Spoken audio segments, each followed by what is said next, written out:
I'm CK. Tonight we've got another oscillator. This one is DJUPVIKS Bristol Bloodhound. I have never built anything from DJUPVIKS before. We'll see how it goes. It's a oscillator with, let me double check this, a built-in VCA, wave multiplier, and unique feedback circuit. So we'll see how it goes together and see how it sounds. Hope you enjoy the video. Came in 2 bags, and as you can see, I got this from thonk.co.uk, where I buy many of my eurorack modules. Let's start by looking at the PCB and panel.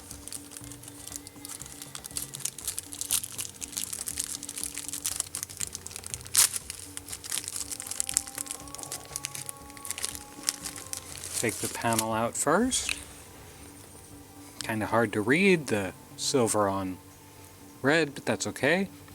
Bristol Bloodhound Mark 1, frequency, LFO, wave in, wave CV, feedback, wave out, VCA CV, sine, DE-3. So we'll call that DJUPVIKS Electronics Model 3. I don't know, I'm making that up. Now we've got 2 circuit boards.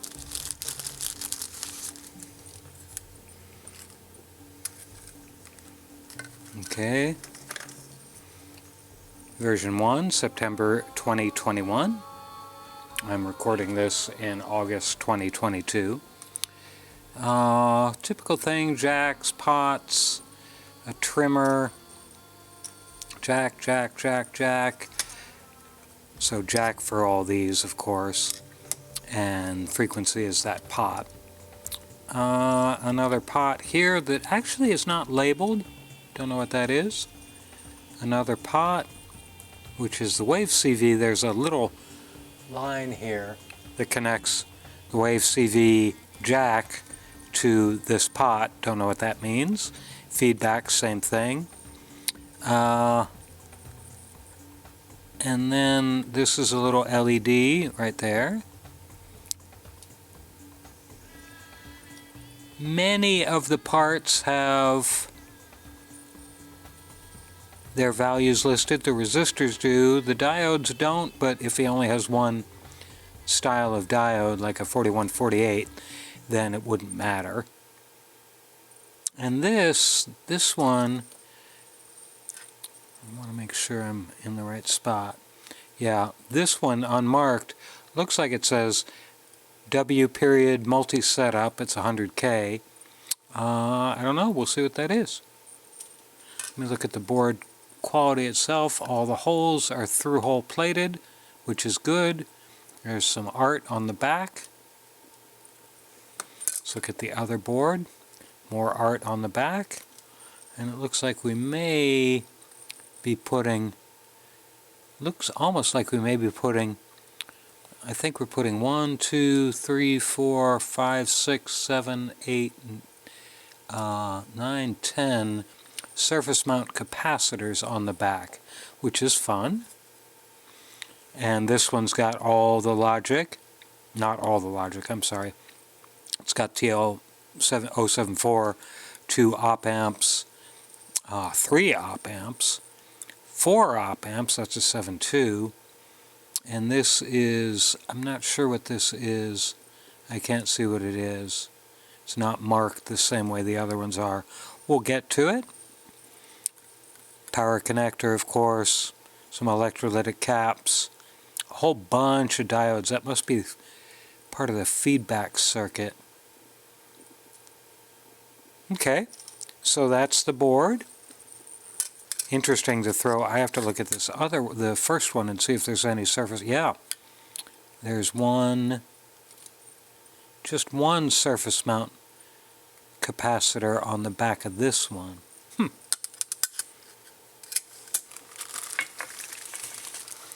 Parts bag has a linked QR code for the build document. And I'll try and get the bag open without destroying the bag, which is difficult for me. No, I did it! Yay, me! Here's the electronics. Okay, so that's an AS2164. I don't know what that is. A couple of transistors, and these are, of course, the op amps. I'll look these numbers up in a little bit. And unfortunately, all the components are in individual plastic bags, which I hate. There are better ways to do this, folks. Look at what Division 6 does for theirs. But at least they're all labeled with their locations, so we would not technically need the build guide. I'm going to look at it, of course, to see what's up.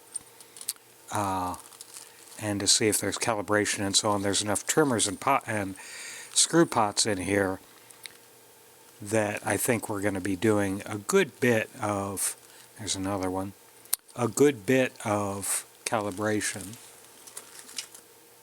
And here's all the surface mount caps. All the same value, fortunately. Well, fortunately, it doesn't much matter, but if I drop one, I won't get confused as to which it is. Here's the mechanical bag. We'll put the mechanical stuff in a separate tray.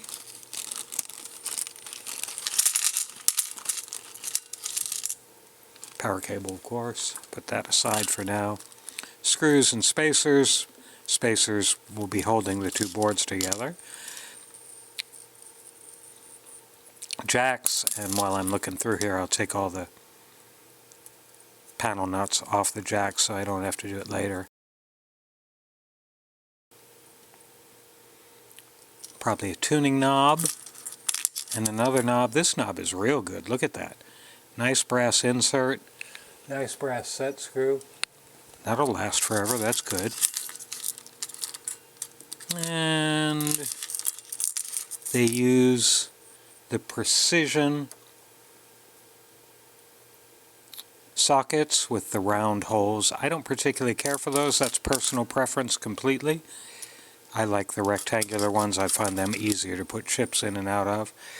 Looks like all the pin headers,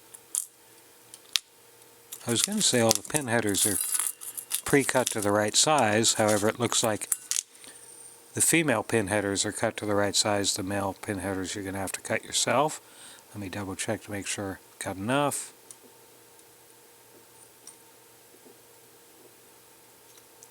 Yep, looks like we got one spare pin. Fortunately, I've got yards of these in bench stock. So that's all the parts.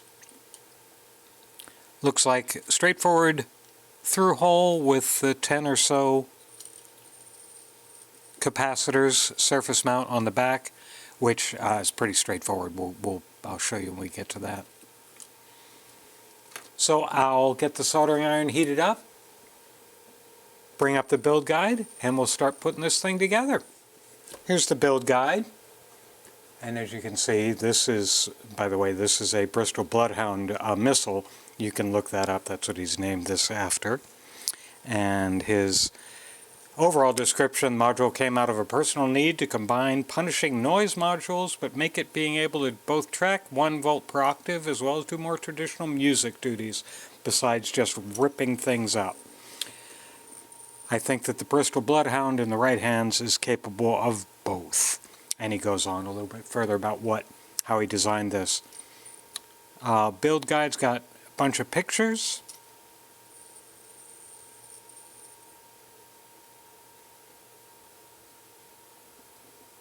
Just general build. It's not a step-by-step thing. Now, one thing he does say, when you're calibrating the voltage for pitch, you don't want to have the front panel on it, because this trimmer is not accessible once you've put the panel on. So when we get to that part of the build, I'll put the panel on to make sure that things are aligned correctly, but then I'll take it off, put it in the rack, or then we'll calibrate it, probably here on the workbench instead of the rack. So that's that. He does suggest that you start by putting the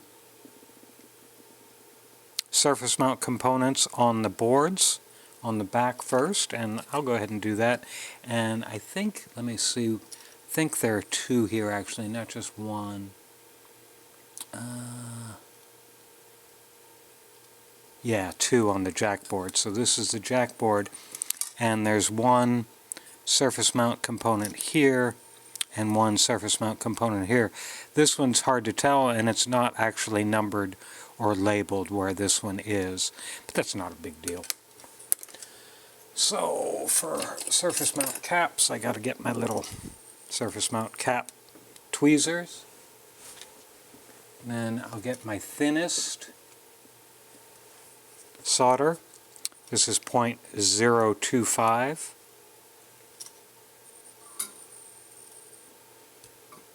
Let me get that strip of caps out and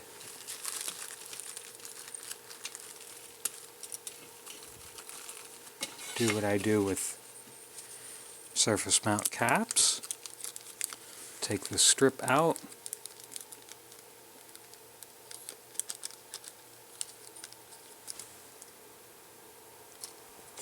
Put the parts tray up here so you can see what I'm doing. Take the clear plastic film off carefully, because I have to be very careful here. I have thousands of spare through-hole capacitors in my bench stock, but I got very few surface mount because I don't do a lot of surface mount.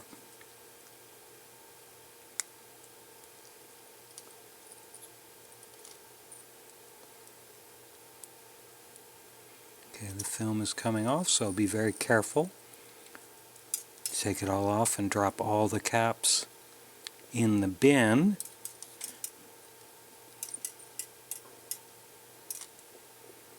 Make sure none are left there and none are stuck to the film, so I can toss that away. Now, the way I do surface mount, and it's not unique, many people do surface mount this way. So I will put a little dab of solder on this pad and a little dab of solder on this pad. Now I'll take my tweezers, and fortunately surface mount caps, doesn't matter which way they go, they're not polarized, and these surface mount caps are not polarized, and they don't have a top or bottom. And I'll reheat that little piece of solder, wait till it cools, and that cap is in place. It's not done quite yet, but it's in place and it's not going anywhere. Do the same thing for C10 here.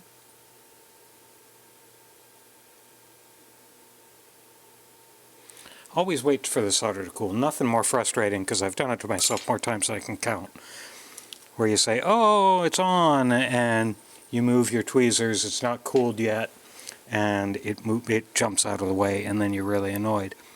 Then just heat up a little solder on the other side, and that's it. Who says hand surface mount is hard? I'm double checking to make sure I've got enough solder on these. Appears to be. Set that one aside. Go to the next board, which has 10. And same drill. And if you're wondering why I don't put solder on both pads, it's because it just doesn't work out that way. I've tried that in the past, and when you put the capacitor down, it rocks a little bit. You don't get good flow, you don't get good flat to the board-ness. So you just do one pad, making sure I've got all of them.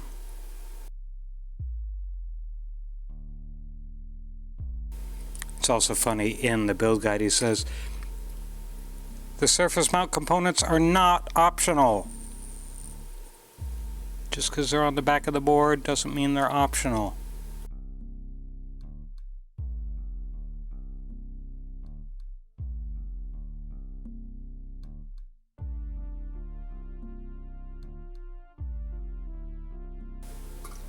That's all the surface mount components. Quick and easy. Now we'll move on to the more traditional build. I'm going to double check these solder connections while I'm here.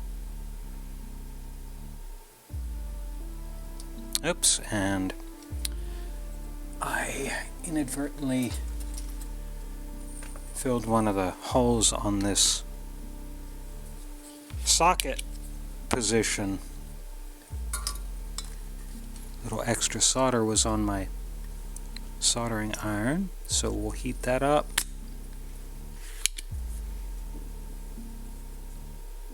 So we'll start with the 100Ks because there are 18 of them, and I always like to go from the most to the least.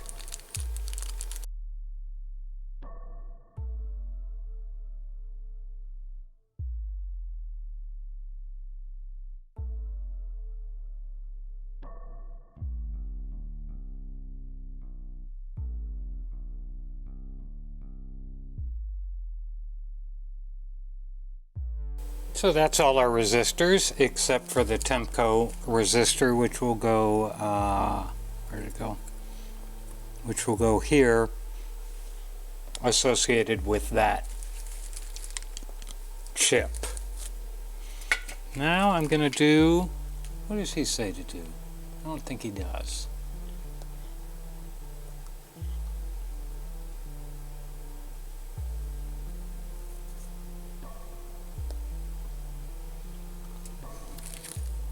I'm going to go ahead and put the IC sockets on now.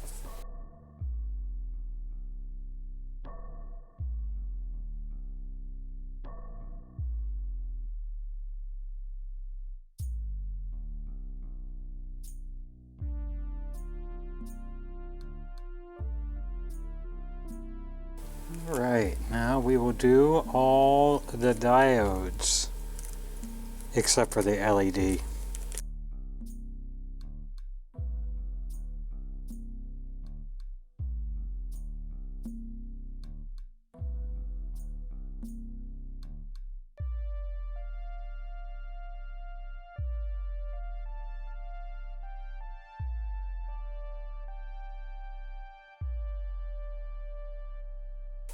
Okay, so we're going to hold the Temco and the LED out for a little bit, and we'll go ahead and start doing capacitors. Actually, I think I won't. Cats are hungry. I'll go feed them, and we'll pick this up again tomorrow.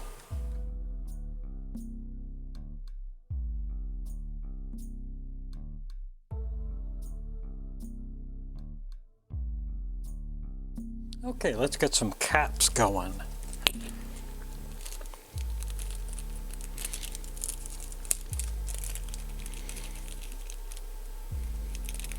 So we'll do the 682 picofarads first, if I can get them out of the bag.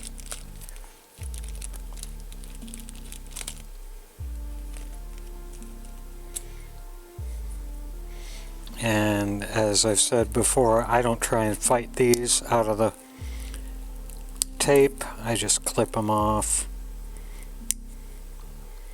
Better than bending pins and fighting and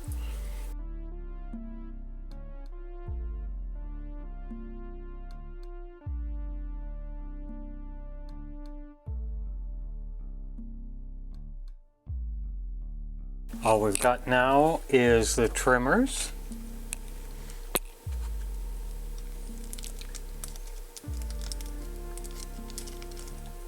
So this is VR3, 5K trimmer, which sets the tracking interval. And then we've got the R1 here.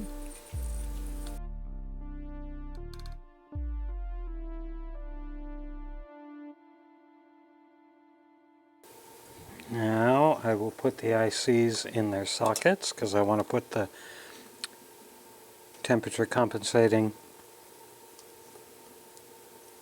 resistor on there. So that's a 074 AS. Oh yeah, I said I was going to look this up. Let me look this up real quick. Oh, it's an amplifier. Quad voltage exponentially controlled amplifier, VCA. 4 high performance VCAs in a single package. That's pretty nice. And we'll look up the CA3080 also.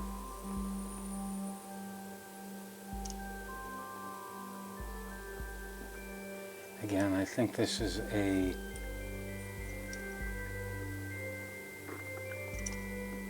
oh, it's another op amp, 2 megahertz op amp.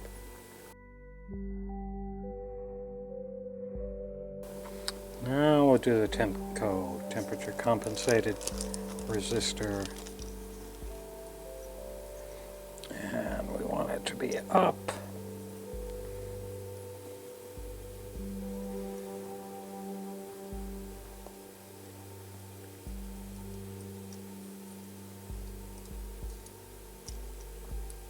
Because we want it to rest between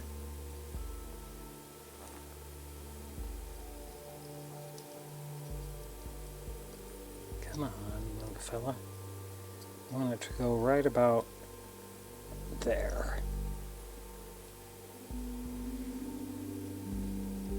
So I'm going to hold that down with my finger and solder it.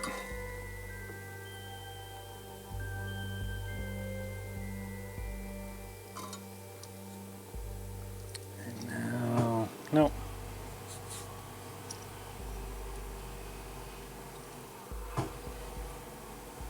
Got it too deep. Pull it back some on both sides.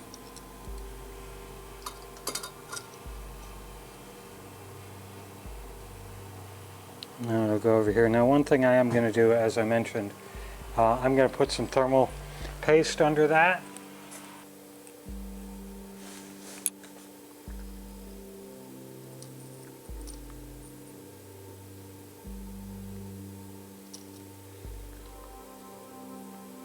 Lift it up again. Just a little bit. Oops. Just a little bit. We don't want to use a ton.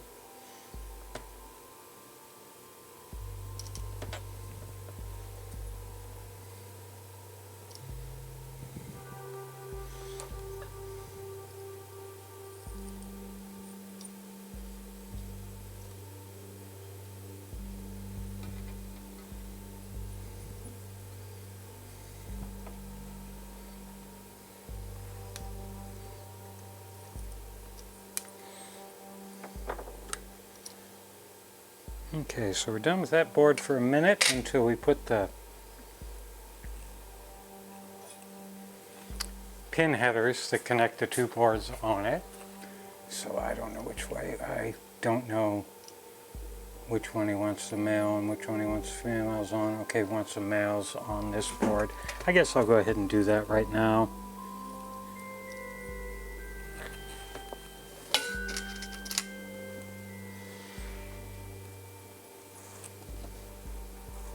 See what we got here. We've got 1, 2, 3, 4, 5, 6, 7.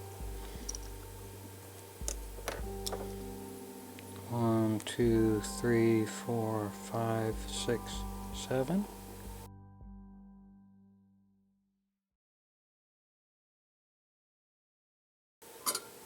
Now we'll go over to the other board. Still wondering why he included two trimmers. I mean, I don't think I'm missing it. Oh, the other thing I'm going to do, I'm going to put the power connector on right now.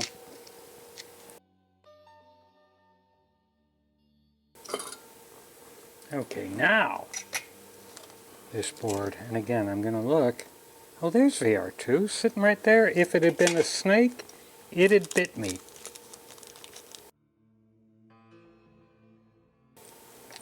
Now, get all these little guys ready to go.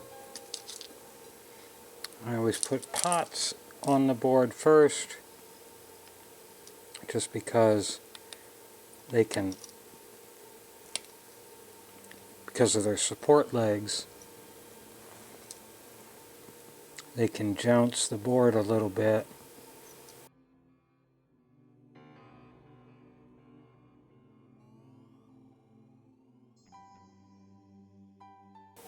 Though actually, I'm going to do one other thing first. I'm going to put the pin headers, the female pin headers, on before I solder any of the things, the front panel controls, because I want to put the front panel on once.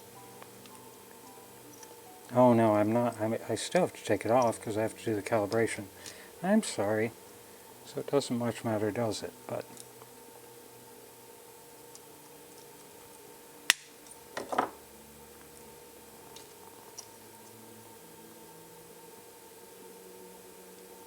oh, gosh darn it. I cut too close and cut the pin loose. Fortunately, I got plenty of spare pin headers. Back in a second.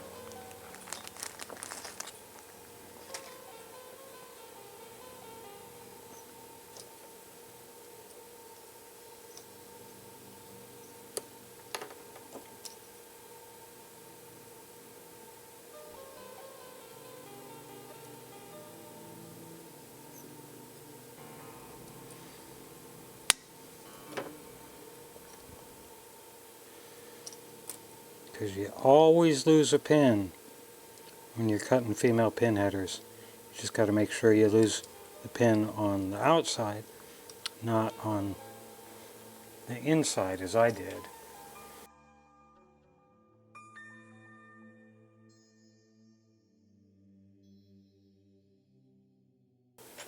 Okay, so we're going to put this all on.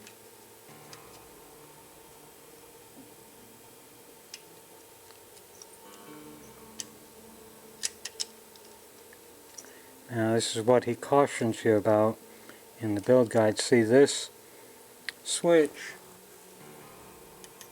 being the tallest component, if the jack is flush against the circuit board, it doesn't have any threads for the panel nut to attach to. So I'm going to put a couple of threads in.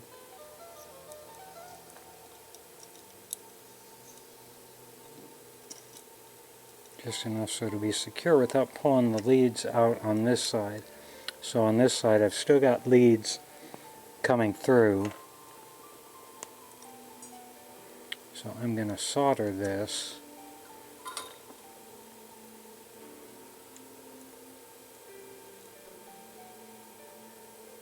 I'm going to solder 2 of the legs. Actually, I'll do all 3 so I don't forget.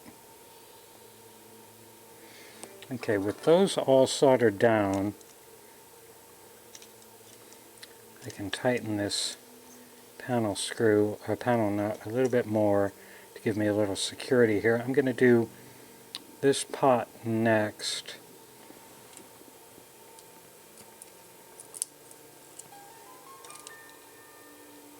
If I can find the right... oh.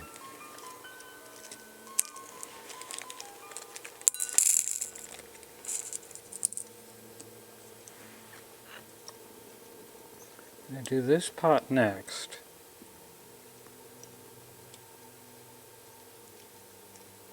Actually, I'm just going to put that on like that, because down here we're going to have to push these jacks up a good bit.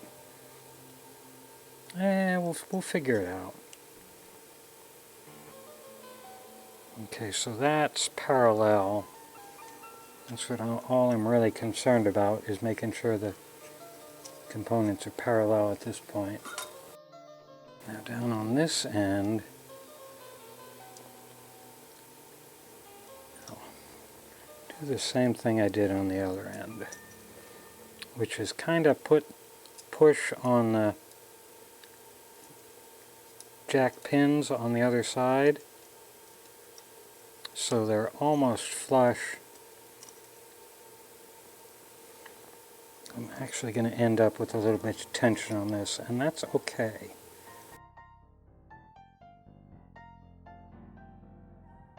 I'm not going to do the LED until I've got all the jacks set. It's interesting, this side is all, as you can see, the jacks are all flat and the panel's flat, so it's a little, the panel's a little cattywampus compared to the left or right. I don't care about that because it won't affect operation, and I do want to have these as secure as I can. So if we look at this, this is 10 millimeters from the front panel of the circuit board, and on this side it's 12 millimeters going to 13. So it's 2 millimeters slope this way because of this big gosh darn switch. But I don't care because from the front you can't tell. But I'm aiming for security of these jacks more than anything else.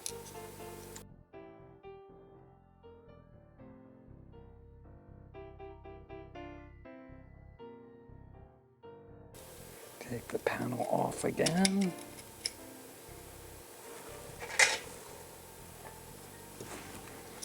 The spacers. Now I'll mate the two boards.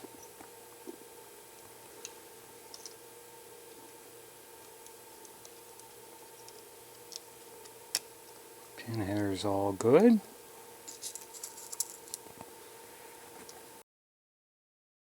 Get the power cable.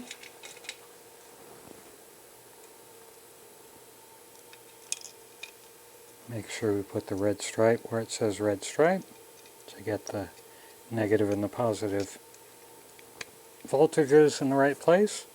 Now we're going to calibrate it.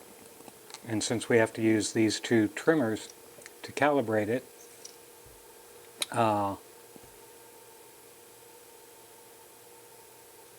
we can't have the front panel on while we're calibrating it. Many eurorack modules, of course, have these calibration pots on the back or on the side, so you can calibrate them in the rack, but I guess he decided not to do that. Okay, so we're ready to get it calibrated. I've got it set up here in my rack on top of a little rubber pad.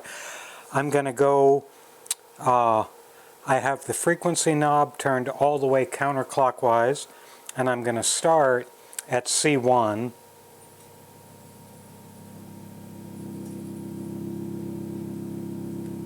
As you can see, we're a little bit high.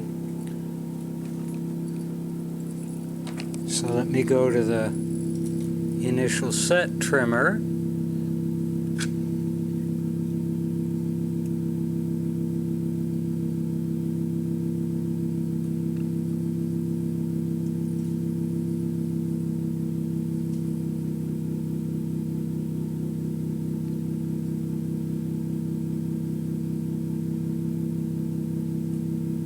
And there's C1. Now we'll go to C2.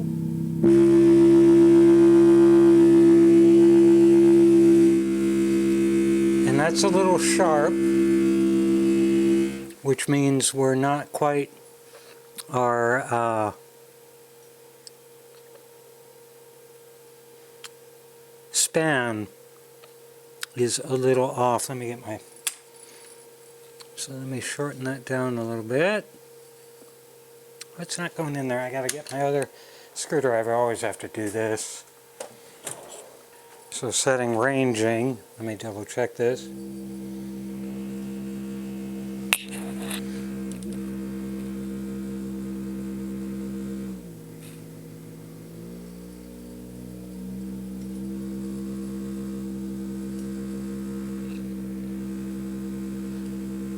It's close. Now let's see what that did to C1.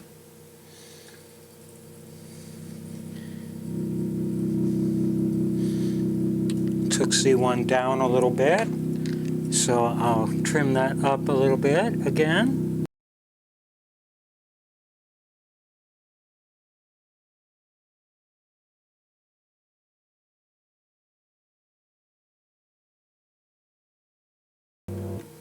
I'm trying other notes.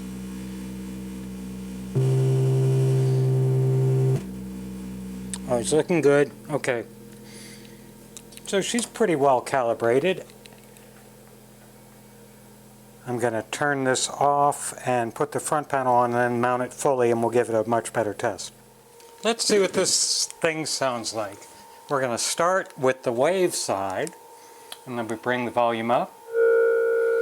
That's what it sounds like at bass. Now I'll turn the sequencer on.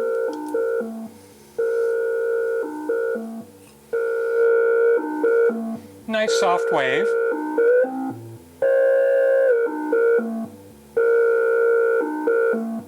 Nothing too spectacular about that.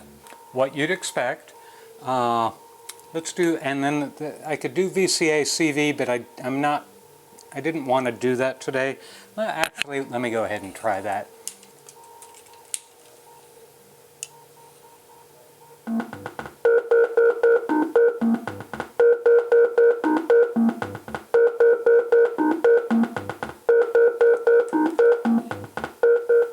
Now, as you can hear, that's very percussive, so this VCA is pretty short attack and release.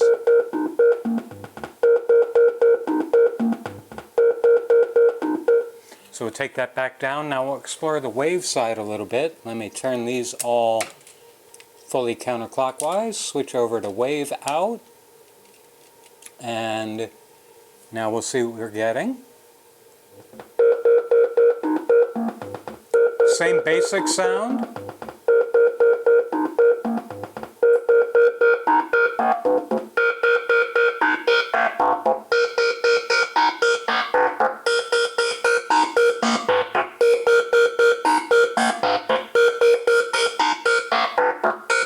So changing the wave knob obviously moves the wave around. I'm going to turn the wave CV and the feedback knobs a little bit now.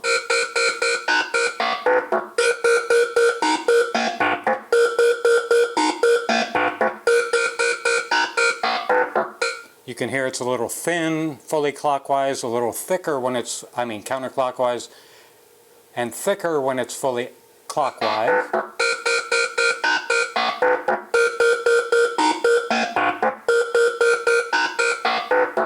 Now I'll put that in the middle and then do the feedback.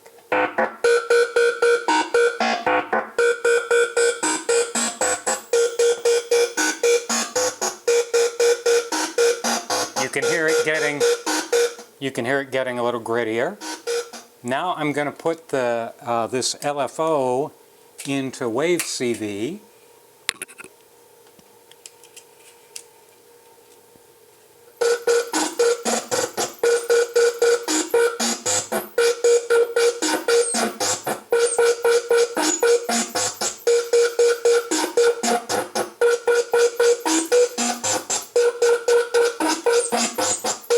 Hear that little flutter at the beginning?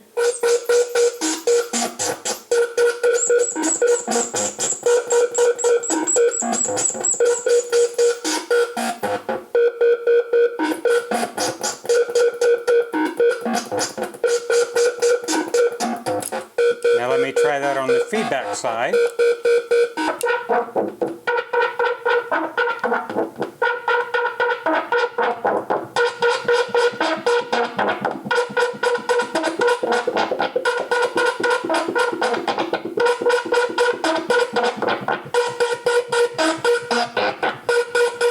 I'm going to speed that way up.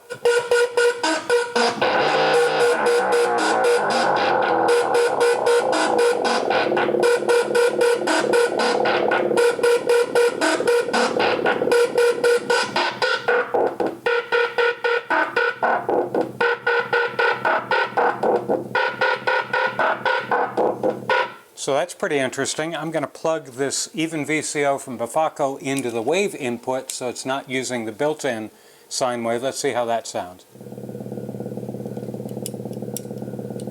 Actually, I'm not even sure that's on, but let me get my CV signal. Where's it going? There it is.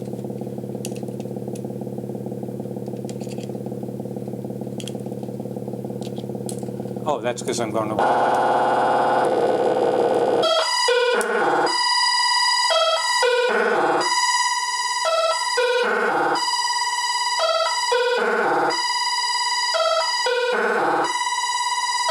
So that's with a different wave input.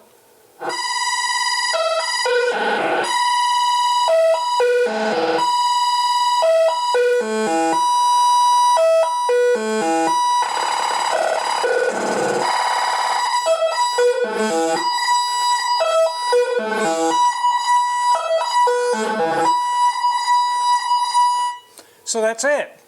It actually sounds pretty good. The basic wave is a nice mellow sine wave that you can use with whatever you want to use. It's nice to have handy. More sine waves is always a good thing. But when you get over into the wave side, with moving the actual wave knob and then using wave CV and feedback CV, you can get lots of interesting things, some good shaping of the waveform, and then feedback can make it really gritty. So this is a pretty good module, went together pretty well, and I think you'll enjoy having it.